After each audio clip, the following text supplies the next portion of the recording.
బంగారు కుటుంబాలు మార్గదర్శకులు. వీలైతే దత్తత, లేదంటే ఆర్థిక సహాయం. పేదరిక నిర్మూలన కోసం Chandrababu master plan P4 program నిజంగా గేమ్ చేంజర్ అవుతుందా?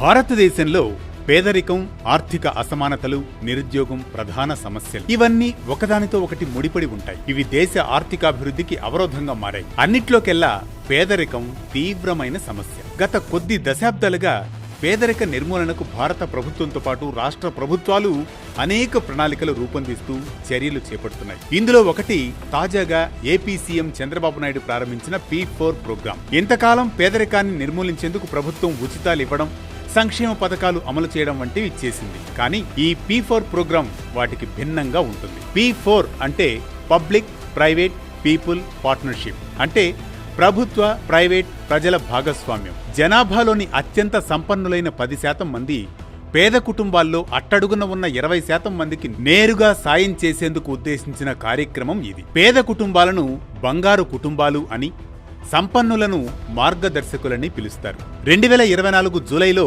ఢిల్లీలో జరిగిన నీతి ఆయోగ్ సమావేశంలో ఏపీ సీఎం చంద్రబాబు ఈ విధానం గురించి ప్రతిపాదించారు. ఇప్పటివరకు ప్రభుత్వం, ప్రైవేట్ భాగస్వామ్య విధానం ఉండగా అందులో ప్రజలను కూడా భాగస్వామ్యం చేయాలనేది ఆయన ఆలోచన. 2025 సంక్రాంతికే ఈ కార్యక్రమాన్ని ప్రారంభిస్తామని ఆయన చెప్పినప్పటికీ అది కాస్త ఆలస్యమైంది. 2025 మార్చిలో ఈ P4 కార్యక్రమం ఎలా ఉండాలని ప్రజలు కోరుకుంటున్నారో తెలుసుకునేందుకు సర్వేను నిర్వహించారు. ఆ తర్వాత ఉగాది రోజున ఈ కార్యక్రమాన్ని ప్రారంభించారు. పేదరిక నిర్మూలనకు P4 పథకం ఓ గేమ్ చేంజర్ కానుందని, ప్రపంచానికి ఒక నమూనాగా పనిచేస్తుందని ఆ సమయంలో చంద్రబాబు వ్యాఖ్యానించారు. 5 ఎకరాలు మెట్ట భూమి ఉన్న భూ యజమానులను, ప్రభుత్వ ఉద్యోగులను, ఆదాయపు పన్ను చెల్లిస్తున్న వారిని, 4 వీలర్ వెహికల్ ఉన్నవారిని, 200 యూనిట్ల కన్నా ఎక్కువ విద్యుత్ వినియోగిస్తున్న వారిని, మున్సిపల్ ఏరియాలో సొంత ఆస్తి ఉన్నవారిని, ఆర్థికంగా ఉన్నతంగా ఉన్న కుటుంబాలను ఈ కార్యక్రమం నుంచి మినహాయించారు. లబ్ధిదారులను ధృవీకరించిన తర్వాత సమృద్ధి బంధనం ప్లాట్ఫామ్లో ఆయా కుటుంబాల వివరాలు పొందుపరుస్తారు. లబ్ధి పొందాల్సిన కుటుంబాలతో సాయం చేసేవారిని అనుసంధానించడం, అంటే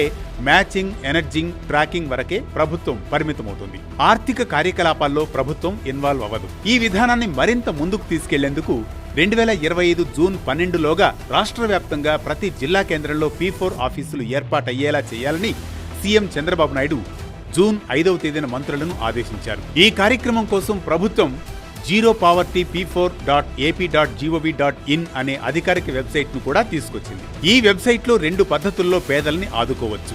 ఒక విధానంలో పేద కుటుంబాలను దత్తత తీసుకోవచ్చు. ఆ కుటుంబానికి ఆర్థికంగా సాయం చేయవచ్చు. అంటే వాళ్ళేదైనా వ్యాపారం ప్రారంభించాలంటే ఆర్థిక సహాయం చేయడం, వారి పిల్లలకు కెరీర్లో మెంటర్గా ఉండడం వంటివి ఉంటాయి. మరో విధానంలో ఆర్థిక సహాయం చేయడం ఉంటుంది. అంటే ఏదైనా ఒక అవసరానికి డబ్బు ఇచ్చి ఆదుకోవడం. ఇందులో ఆర్థిక సాయం మాత్రమే ఉంటుంది. ఎక్కువ కాలం సేవ చేయలేం అనుకునే వారికి ఇది బెస్ట్ ఆప్షన్. రాష్ట్రంలో మొత్తం 40 లక్షల బంగారు కుటుంబాలు ఉండవచ్చునని అధికారులు అంచనా వేస్తున్నారు. ప్రభుత్వంతో పాటు సంపన్న ప్రజలు కూడా పేదరిక నిర్మూలనకు కృషి చేయాలనే ఆలోచన మంచిదే అయినా దీన్ని అమలు చేయడంలో అనేక సవాళ్లుంటాయి. రాష్ట్రంలో బంగారు కుటుంబాల సంఖ్య లక్షల్లో ఉంది. మరి మార్గదర్శకులు ఎంతమంది ఉన్నారు అనేది మొదటి ప్రశ్న. సంపన్నులందరూ మార్గదర్శకులుగా మారుతారనే గ్యారంటీ లేదు. ఎందుకంటే ఈ P4 కార్యక్రమంలో భాగస్వాములు కావాలనే ఆలోచన కానీ, ఆశయం కానీ అందరికీ ఉండకపోవచ్చు. కొంతమంది స్వచ్ఛందంగా ముందుకొస్తారు, మరికొంతమంది రారు. అలాంటి వారిని బలవంతంగా ఈ విధానంలోకి లాగే ప్రయత్నం చేయలేం. ఆ ముందుకొచ్చిన కొంతమంది సంఖ్యకు, బంగారు కుటుంబాల సంఖ్యకు ఎక్కడా పొంతన ఉండదు. 1 లక్ష బంగారు కుటుంబాలుంటే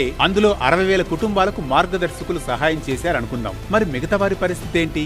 నిజానికి మన దేశంలో ఈ దాతృత్వ విధానం కొత్తదేమీ కాదు. తాము పోగేసుకున్న కోట్ల సంపదలో అప్పుడప్పుడు తృణమో ఫణమో విదిల్చి కీర్తి ప్రతిష్టలు పోగేసుకుంటున్న కార్పొరేట్ యజమానులు ఉన్నారు. అదే కార్పొరేట్ సోషల్ రెస్పాన్సిబిలిటీ యాక్ట్. ఈ చట్టం ప్రకారం 500 కోట్లకు పైగా నెట్వర్క్, 1000 కోట్ల టర్నోవర్, 5 కోట్ల కంటే ఎక్కువ లాభం పొందుతున్న కంపెనీలు తమ సగటు లాభాల్లో 2% CSR కు ఖర్చు చేయాలి. అంటే సమాజంలో ఏదైనా మంచి పనికి ఖర్చు చేయాలి.